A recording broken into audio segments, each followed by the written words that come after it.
I came across a story the other day, an article actually, and I smiled as I saw the headline, and I thought we have to do something on this because you know what? We talk so much about bad news. Any chance to talk about something that's good is one we should take. So the headline to the story says, "Can happiness be taught?"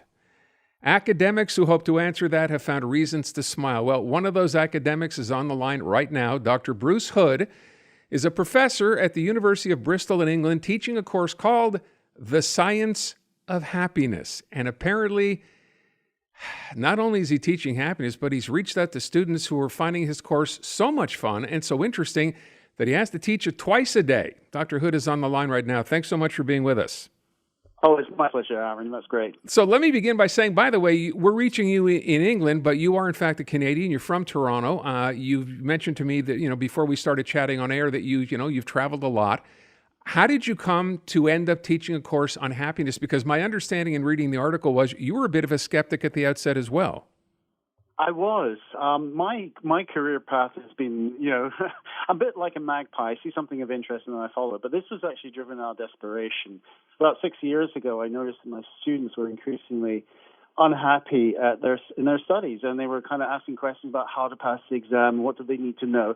And it's like they'd lost the joy of curiosity. And when I looked into it, I realized that it was an epidemic of mental health problems in this whole generation. So I thought, what can be done to help this out? And I discovered that a former student of mine, Laurie Santos, who's now at Yale, had put this course on, which had been very popular, I think it was called Psychology in the Good Life.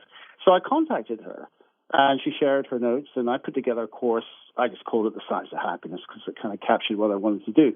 But I wanted to make sure that actually worked. So I actually gave students their own psychometric assessments before and after the course to see if it had made any difference. And by golly, it did. So I changed from being somewhat skeptical to realizing, well, there's something going on here. And what is it? And how can we benefit from it? As I hear you describe this, I think to myself, this idea of, young people, mental health, we attribute that a lot to the pandemic and the fact that, the last 3-4 years have been very, very tough. But you're referring back even sooner than that. You're talking 6 or 7 years ago, you began to notice this. Yeah. To be honest, my first paper was done back in 1988, so that's a long, long time ago. And I was studying the stress of transition to university students. So I have covered this area before. So there's always been a problem in this age group. But what seems to have really happened since the turn of the millennia is it's got worse. And I think the pandemic amplified what was already a growing problem. So in your particular class, and I mentioned it's a freshman class, people might wonder, what does one teach in a class called The Science of Happiness? So what is an assignment, for example, in that class? Well, this is a great point. First of all, what do we mean by happiness? It's a question everyone asks me, and I delve into the history of the whole concept and the philosophy of it, how you could go about trying to achieve it. How do you measure it? That's something people kind of are very skeptical about because it's such a, elusive kind of state of mind. But there are ways of doing it, and there's now a growing field looking into well-being, looking at it from a kind of physiological point of view, from a cognitive point of view, as well as how it's applied. So in terms of what we get them to do, we might try various exercises which have been shown to improve well-being. So, for example, writing a gratitude letter is where you express your appreciation of how things are going well for you. And it gets you to focus on the more positive aspects of your life and also to see yourself in relation to those who are less fortunate. And that reframing, that perspective from being egocentric, to use a technical term, to being more allocentric or other-focused, seems to diminish this kind of focus of negativity that we tend to have upon ourselves. We're our own worst critics. And left to our own devices, we tend to see ourselves very negatively. So if you can force someone to try and reframe that seems to have a lasting effect.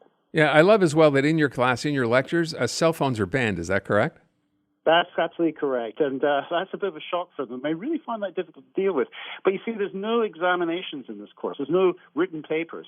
And so they get credit by engagement.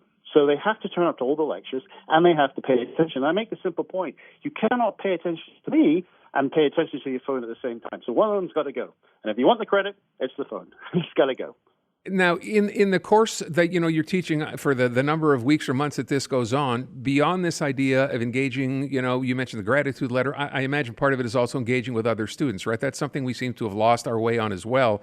When social media is there, that's your friend, and real people sort of become almost secondary. Is that part of what you teach as well? Oh, absolutely. That's central to it because in addition to the lectures, they also have to meet in small groups of up to 8 students. And we mix them all up. So we got them, they're not just psych majors, there's all sorts of students right across the whole campus. And they're mentored by a senior student who we've trained to facilitate these small groups. And what they do in these small groups is they talk about the issues and they talk about the lectures and they undertake different exercises each week. It could be, either a bit of meditation or it could be going out on a walk to try and discover something awesome. But you're right, that forcing them out into a kind of face-to-face interaction seems to have something, first of all, they really appreciate. Because as first-year students, they're kind of, they're like scared rabbits in the headlights. They're arriving the first time they've been away from home and they're frightened.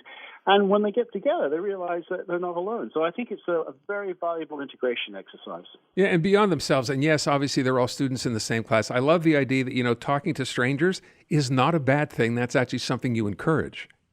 We do. Well, we set some boundaries. We say, be sensible, don't approach just anybody. But yeah, we get them to recognize that awkwardness is something that we all feel. We all think it's going to be terribly awkward speaking to a stranger.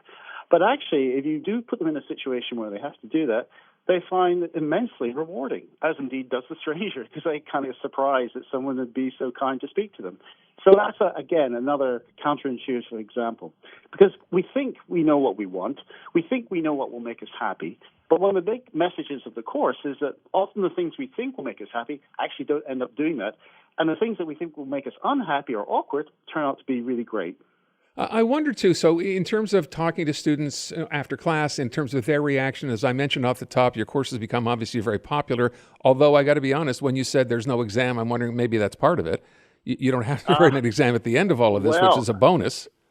But they've got to turn up. It's harder to turn up every week on time to every assignment than sort of cramming for the exam the night before. And we get students who fail the course. So, and when they fail, they have to come back and they have to then do the standard written papers and everything. But yeah, so they find it very challenging. And I think you're right. I think they see this, oh, wow, this sounds like this is a cool course and I don't have to do any exams. This is going to be easy. That's actually very challenging. So do you think this kind of approach, and I think people hearing, this idea of happiness, which sounds like one of those most elusive things, as you described, describe it, you can't even describe it. It's different things to different people. Do you think this kind of thing, given the fact that your class is as popular as it is, will start to spread, or are you seeing this kind of teaching spread? Yeah, not for everyone, of course. And I think, I'll be honest, when we looked at this, every time we've run the course for the past 6 years, we've measured the change in happiness, and it's about a 10 to 15% improvement. Now, unless they keep up with those activities, that improvement will go back down to baseline. But we just published a paper earlier this year showing that the students who actually kept up with the activities, and that was around about half of them, they maintained and sustained their elevated happiness up to 2 years later, just before they graduated. So my hope is we've actually imparted some wisdom on them. We've given them learning through experience, and they're going to take that out into the world when they start their jobs, and hopefully, it'll be passed on. So, yeah, not everyone will see the benefits. Some will just be cynical about it and not bother, be very selfish. But actually, once you've proven it through science and you show it through data, people start to recognize there's value in doing it. But to your point, and we have to wrap up here, to your point, this is something that you have to keep working on, keep practicing. It's not just a matter of, you can bottle it for a day or a month or a year. This is something you need to work on forever. Yeah, mental health is the same as physical health. You can't go into the gym, pick up one weight, and then expect to be fit ever after. It's the same as physical well-being. You have to keep working at the program. So it's exactly like that. Love the idea. And thank you so much for your time. Very much appreciate it. Thanks so much. I really appreciate it too. Thanks so much.